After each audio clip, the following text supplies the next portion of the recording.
The 2025 NBA Finals are set. We got the Oklahoma City Thunder versus the Indiana Pacers for a clash at a chance for both these teams to win the NBA title and be declared as world champions. Wow, how did we get here? Well, it's kind of obvious. You just got to follow the playoff bracket and you'll see how we got here. But my goodness, it has been a fun ride in this playoffs. We got the hot, young, talented ass team in Oklahoma City going to the finals. And yes, of course, they are the 1 seed, but they were not a for sure team to go there. They were not like Boston last year where they were unstoppable. They've had their hiccups along the way, and honestly, some people, including me, thought they were going to be bounced in like the second, maybe third round, but here they are. They're in the finals against the Indiana Pacers, a team people really didn't think could make it this far, but damn, they have, and they've had beaten the odds twice in this playoffs. The real question is, can they beat the odds one more time and become world champs? Now, let's look at both teams from each side. Let's start with the Oklahoma City Thunder, led by the Canadian man that is Shai Gilgeous-Alexander. He has been on fire in this playoffs. Of course, there is obviously the question of how many free throws does he get, and a lot, to be fair, but you can't deny the guy is playing some good-ass basketball and has arguably been the best player in this entire playoff with his young second-year player in Chet Holmgren, and of course, the great shooter that is Jalen Williams.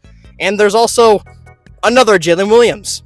So the supporting cast around him is pretty good, and if you add that big son of a Isaiah Hartenstein in there, you get a pretty complete team. Now, there's also some good bench players for this team, like Andrew Wiggins and Lou Dort. These players are very, very important, especially Lou Dort, a guy who clutched up in Game 5 against Denver and turned the tides of the series. You need your bench players to play good to win championships. If you don't, you're not going to win, and Oklahoma City has those guys. Now, they're facing the Indiana Pacers. The Pacers are a very interesting team, as their team is not really led by a superstar. Although Tyrese Halliburton is a very, very good player, I don't know if I'd call him a superstar player.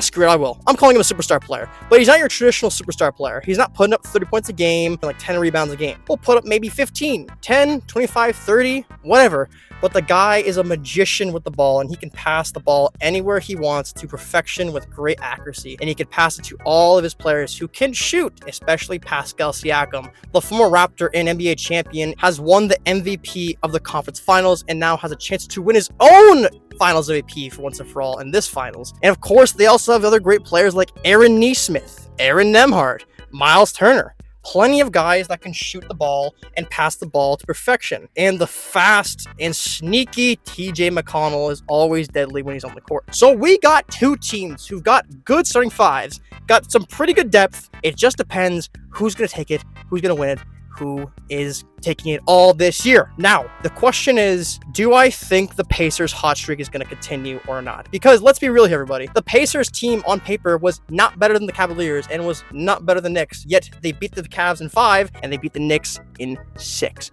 And now, of course, the Oklahoma City Thunder on paper do have a better team. But again, the Pacers really don't care about that, considering they've beaten teams they're favored to lose against. And it is a tough, tough series because the Thunder are a great team, no doubt, but they have been kind of flawed. They struggled mightily against the Denver Nuggets, and who knows, if they didn't come back in Game 5, maybe they lose that series. Who knows? But the Denver Nuggets, I'm not going to show them too much. They're a good team, but they're a very flawed team as well. And I think if the Pacers are playing this good with how good they are at passing and defense, and they've had the best record since January, if the Pacers are playing like this, I don't think any team's beating them. So my prediction for the NBA Finals is the Indiana Pacers beat the Oklahoma City Thunder in 6 games, getting their very first championship in team history. That is my prediction, ladies and gents. I hope you enjoy the NBA Finals. It's been a pretty good playoffs, and I hope it continues because these two teams hopefully will put on great matchups day in and day out. Also, you know what's funny? This is the first time in a long time where two teams who have never won a title are facing each other. Yeah. It's Seattle Supersonics. Yeah.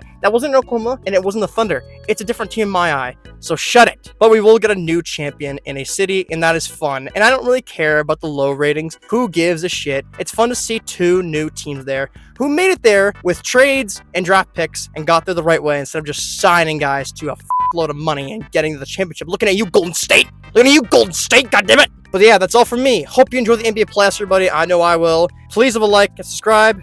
And let's try to get to 500 subscribers before the end of June, or I'll be very, very sad. Goodbye, y'all.